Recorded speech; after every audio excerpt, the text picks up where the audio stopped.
በስመ አብ ወወልድ ወመንፈስ ቅዱስ አሐዱ አምላክ አሜን። ሰላም ክቡራት ተኸታተልቲ ቻናልና እንኳን ኣብ ሲቲኤም መጽሓፍ ቅዱስ ሕቶን መልስን ብድሓን መጻኹም።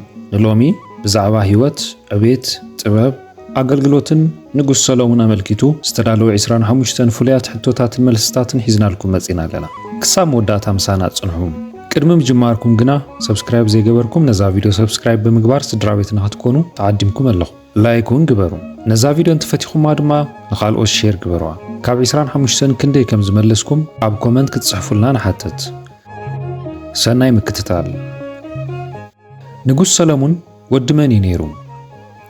ወዲ ሳኦል፣ ወዲ ዳዊት፣ ወዲ ሳሙኤል?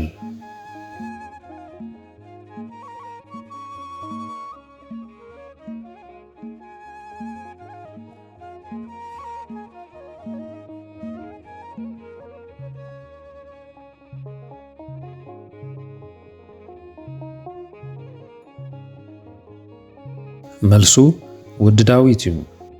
ሰሎሞን ካብ ንጉስ ዳዊትን ካብ ሰበይቲ ኦርዮ ዝነበረት ቤርሳቤህን ተወሊዱ።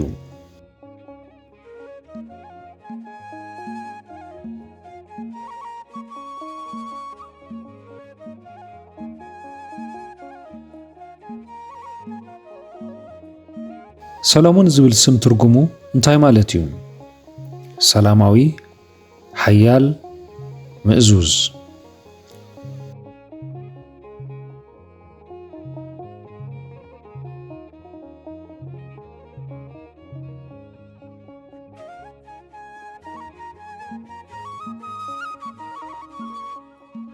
መልሲ ሰላማዊ። ስሙ ሰሎሞን ተባህለ ትርጉሙ ድማ ብዘመኑ ርግኣትን ሰላምን ስለ ዝነበረ ሰላማዊ ማለት እዩ።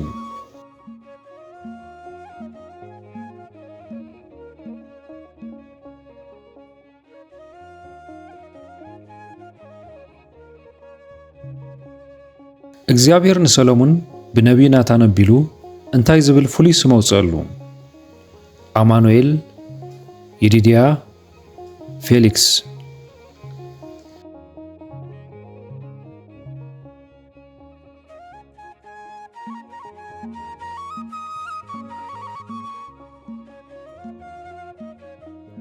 መልሱ ይዲድያ እዩ። እግዚአብሔር ንሰሎሞን ስለ ዘፍቅሮ ብነቢይ ናታን ኣቢሉ ይዲድያ ወይ ድማ ብእግዚአብሔር ዝተፈተወ ዝብል ስም ሃቦ።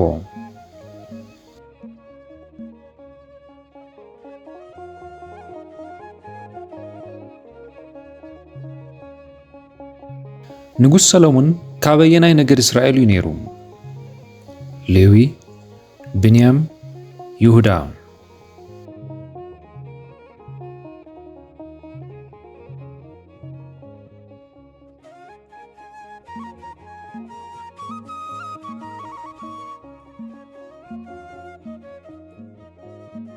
መልሱ ይሁዳ እዩ። ሰሎሞን ካብ መስመር ወለዶ ንጉስ ዳዊት ስለ ዝኾነ ካብቲ ነገስታት ዝወጽሉ ነገድ ይሁዳ እዩ።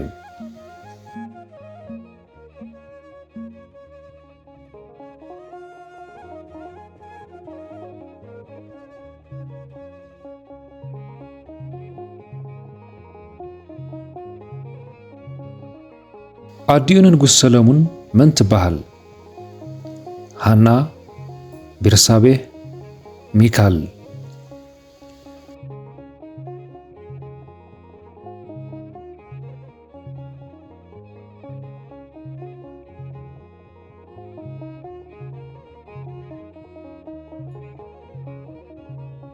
መልሱ ቤርሳቤህ እዩ።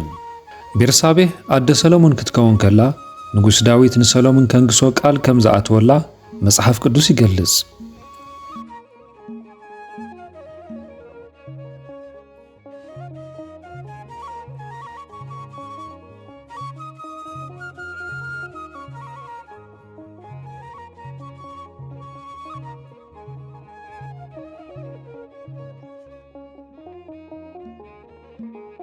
ንጉስ ዳዊት ገና ብህይወቱ ኸሎ በዓሉ ክነግስ ዝፈተነ መን እዩ?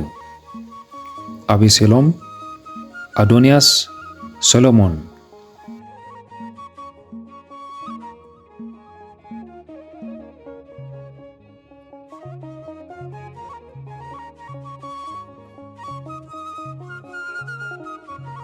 መልሱ አዶንያስ እዩ። አዶንያስ ወዲ ሃጊት አቡኡ ዳዊት ከይፈቐደሉ ኣነ ክነግስ እየ ኢሉ ምድላው ገበረ።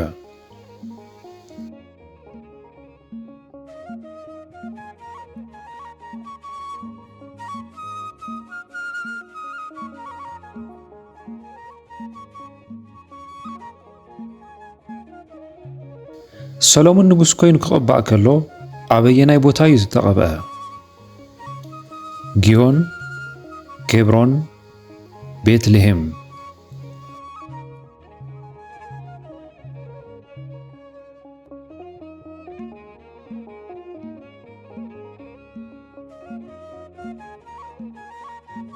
መልሱ ጊዮን እዩ። ዳዊት ብዝሃቦ ትእዛዝ መሰረት ካህን ሳዶቅ ነቢይ ናታንን በናያስ ወዲ ዮዳሄን ንሰሎሞን ናብ ፈልፋሊ ማይ ጊዮን ወሰድዎ። ካህን ሳዶቅ ድማ ንሰሎሞን ቅብኣት ንግስና ቀብኦ።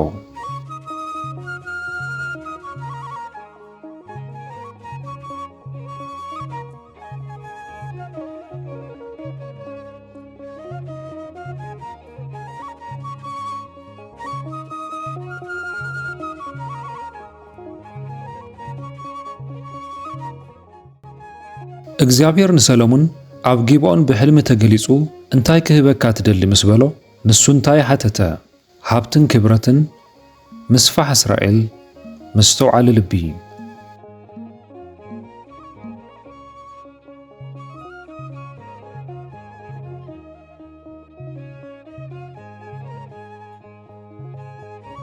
መልሱ ምስተውዓሊ ልቢ ወይ ድማ ጥበብ እዩ። ሰሎሞን ንህዝቢ ኣምላኽ ብቕንዕና ክፈርድ ምእንቲ ጽቡቕን ክፉእን ዝፈልየሉ መስተውዓሊ ልቢ ለመነ።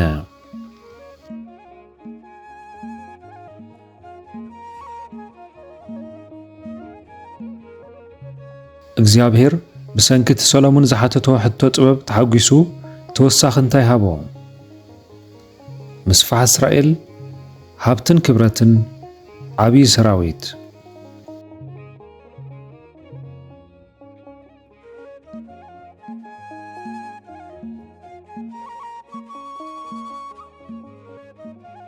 መልሱ ሃብትን ክብረትን እዩ።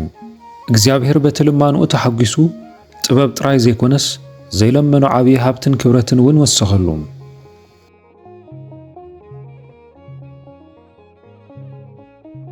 ጥበብ ሰሎሞን ንፈለማ እዋን ተፈልጠሉ ፍርዲ ኣየናይ ነበረ?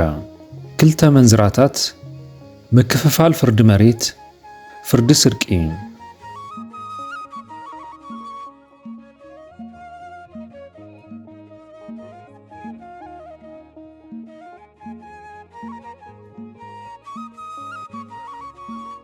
መልሱ ክልተ መንዝራታት እዩ። ክልተ ንስቲ ብዛዕባ ህፃን ምስ ተባእሳ ሰሎሞን ነቲ ህፃን ኣብ ክልተ ቁረፅዎ ብምባል እታ ናይ ሓቂ ኣደመን ምዃና ለለየ።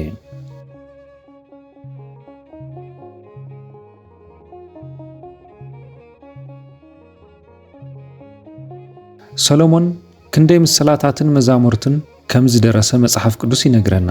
3000 ምስላታትን 5 መዛሙራትን 3000 ምስላታትን 1500 መዛሙራትን 500 ምስላታትን 50 መዛሙራትን።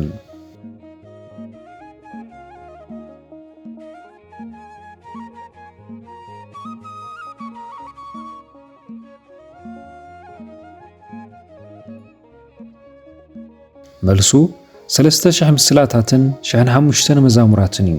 እግዚአብሔር ዓብዪ ጥበብ ስለ ዝሃቦ ሰሎሞን 3000 ምስላታት ተዛረበ። መዛሙራቱ ድማ 1500 ነበሩ።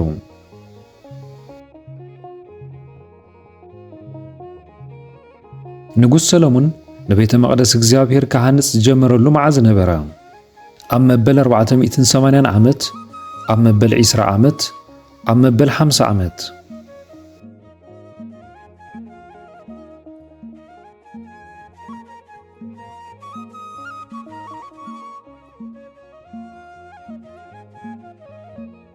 መልሱ ኣብ መበል 480 ዓመት እዩ። ደቂ እስራኤል ካብ ግብፂ ካብ ዝወፁ ኣብ መበል 480 ዓመት ሰሎሞን ኣብ 40 ዓመት ንጉስ ሰሎሞን ንቤተ መቕደስ እግዚአብሔር ካህንጽ ጀመረ።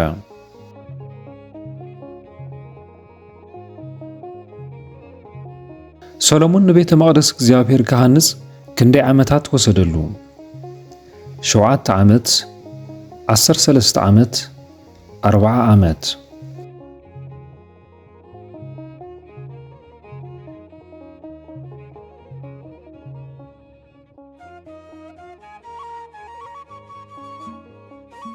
መልሱ 7 ዓመት እዩ። ሰሎሞን ነቲ ዓብይን ክቡርን ዝኾነ ቤተ መቕደስ እግዚአብሔር ንምህናጽ 7 ዓመት ወሰደሉ።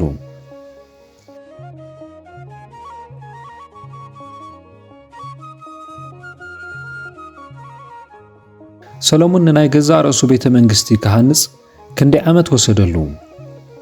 7 ዓመት 10 ዓመት 13 ዓመት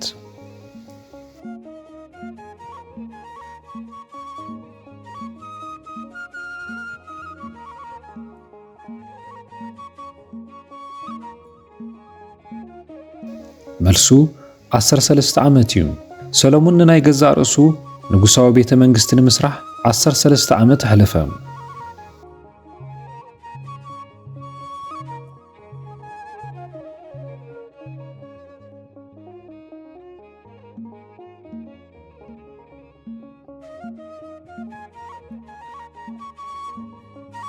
ሰሎሞን ነቲ ንጉሳዊ ቤተ መንግስቲ ዝኸውን ኣእዋም ዝግባን ኣእዋም ጸሕድን ካብ መን ዘምጽኦ ነይሩ? ካብ ንጉስ ጢሮስ፣ ካብ ንጉስ ግብጺ፣ ካብ ንጉስ ሶርያ።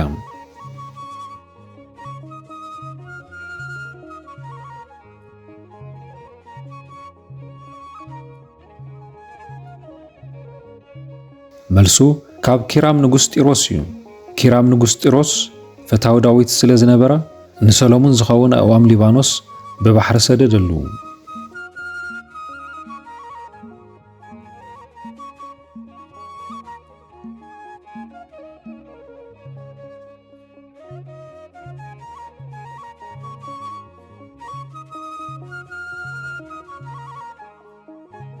ታሪኽን ጥበብን ሰሎሞን ሰሚዓ ብብዙሕ ሕንቅልሕንቅሊተይ ክትፍትኖ ካብ ርሑቕ ሃገር ዝመጸት ንግስቲ መን ትበሃል?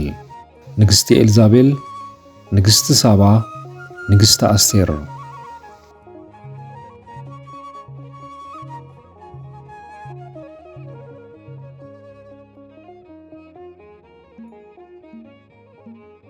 መልሱ ንግስቲ ሳባ እዩ። ንግስቲ ሳባ ጥበብን ዝናን ሰሎሞን ሰሚዓ ብብዙሕ ክቡር እማንን ወርቅን ተሰንያ ናብ ኢየሩሳሌም መጽአት።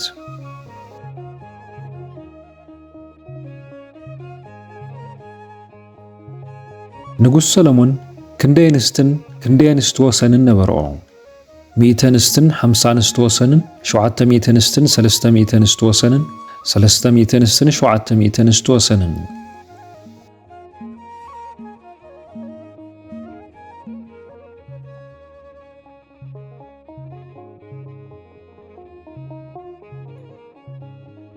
መልሱ 700 ኣንስትን 300 ኣንስቲ ወሰንን እዩ። ሰሎሞን ካብ ኣሕዛብ ዝወሰደን 700 ኣንስትን 300 ኣንስቲ ወሰንን ነበርኦ።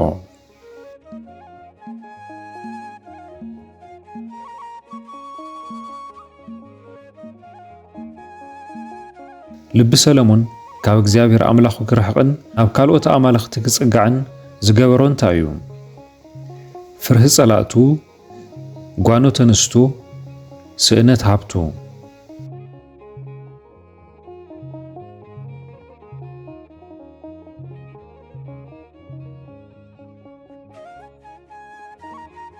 መልሱ ጓኖት ኣንስቱ እዩ።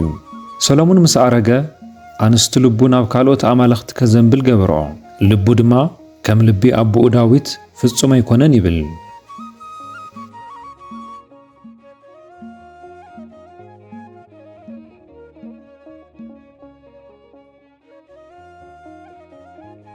ሰሎሞን ካብ ዘምለኾም ጽዩፋት ኣማልኽቲ ኣሕዛብ ሓደ የና እዩ? በዓል፣ ኣስታሮት፣ ዳጎን።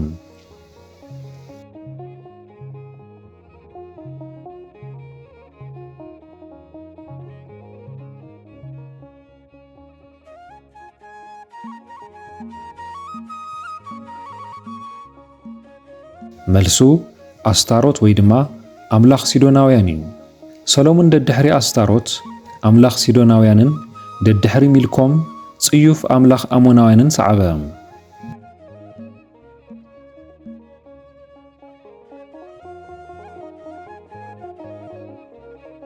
እግዚአብሔር ብሰንክ ዘይምእዛዝ ሰሎሞን ተቆጢዑ እንታይ ከም ዝገብር እዩ ዝፈረዶ።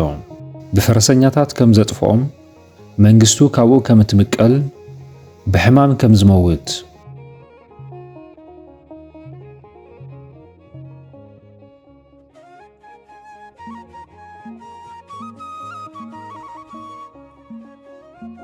መልሱ መንግስቱ ካብኡ ከም ትምቀል እዩ።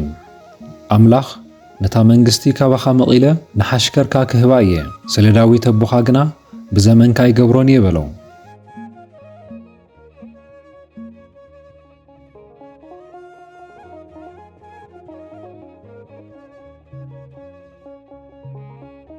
እግዚአብሔር ነታ መንግስቲ ካብ ቤት ሰሎሞን ምስ መቐላ ንመን እዩ 10 ነገዳት ንዓኻ ውሰድ ኢሉ ቃል ዝኣተወ?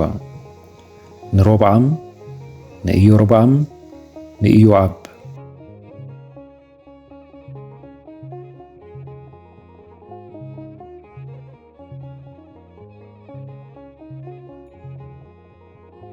መልሱ ንኢዮርብዓም እዩ።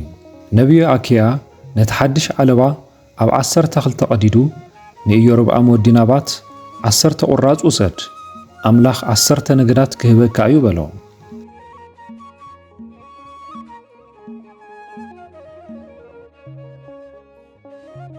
ንጉስ ሰሎሞን ኣብ ኢየሩሳሌም ኣብ ልዕሊ ሙሉእ እስራኤል ንኽንደይ ዓመታት ነገሰ?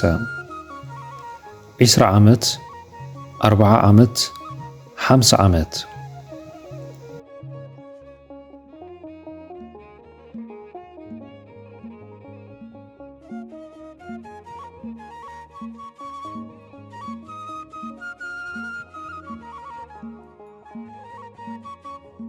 መልሱ 40 ዓመት እዩ።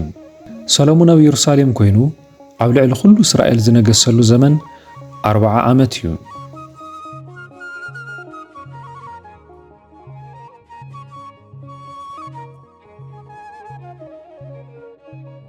ድሕሪ ሞት ሰሎሞን ተኪእዎ ዝነገሰ ወዱ መን ይበሃል? ሮብዓም፣ ኢዮርብዓም፣ ሕዝቅያስ።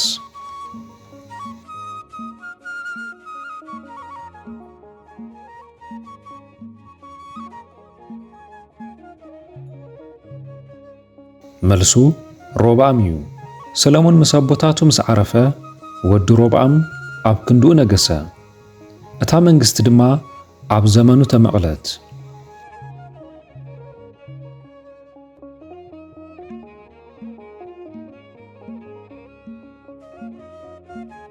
ካብ መጽሓፍ ቅዱስ መጽሓፍ ሰሎሞን ምዃኑ ብግልጽ ዝፍለጥ መጽሓፍ ኣየና እዩ? መጽሓፍ መሳፍንቲ፣ መጽሓፍ መክብብ፣ መጽሓፍ ሩት።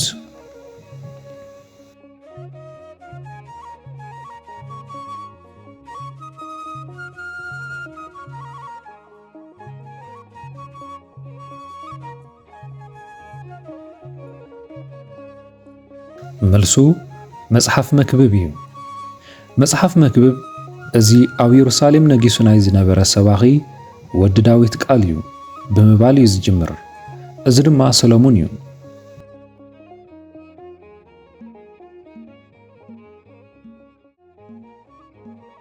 ሰሎሞን ኣብ መወዳእታ ህይወቱ ኣብ መጽሓፍ መክብብ ዘጠቓለሉ ዓብዪ ሓቂ እንታይ እዩ? ብልሒ ንግስና፣ ኩሉ ከንቱ እዩ፣ ደስ ዝበለካ ግበር።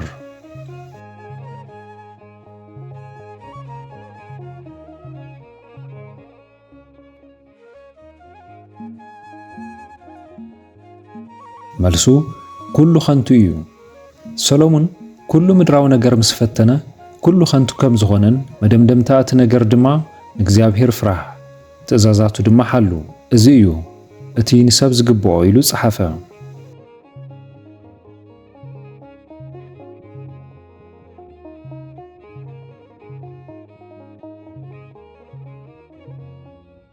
ጀሚርና ንኽንውድእ ዝረድአና እግዚአብሔር ይመስገን። ክቡራት ተኸታተልቲ ንሎሚ ብዛዕባ ንጉስ ሰሎሞን ዝነበረና 25 ሕቶታትን መልስታትን እዚ ይመስል። ካብ ህይወት ሰሎሞን ንመሃሮ ዓብዪ ትምህርቲ ጥበብን ሃብትን እንተሃለወና እኳ እሙን ኮይና ንኣምላኽ ምእዛዝ እንተዘይቀፂልና ኩሉ ከንቱ ምዃኑ እዩ። ካብ 25 ሕቶታት ክንደይ መሊስኩም? ኣብ ኮመንት ጸሓፉልና። እዚ ትምህርታዊ መደብ ንክርስቲያናዊ ህይወትኩም ክሃንጽ ተስፋ ንገብር። እዚ ቪድዮ ጠቃሚ ኮይኑ እንተረኺብኩሞ ላይክ ብምግባርን ንኻልኦት ሼር ብምግባርን ነካፍልዎ። ተመሳሳሊ ትምህርቲ ንምርካብ ድማ ሰብስክራይብ ምግባር ይትረስዑ። ሰላም ኣምላኽ ምስ ኩላትና ይኹን።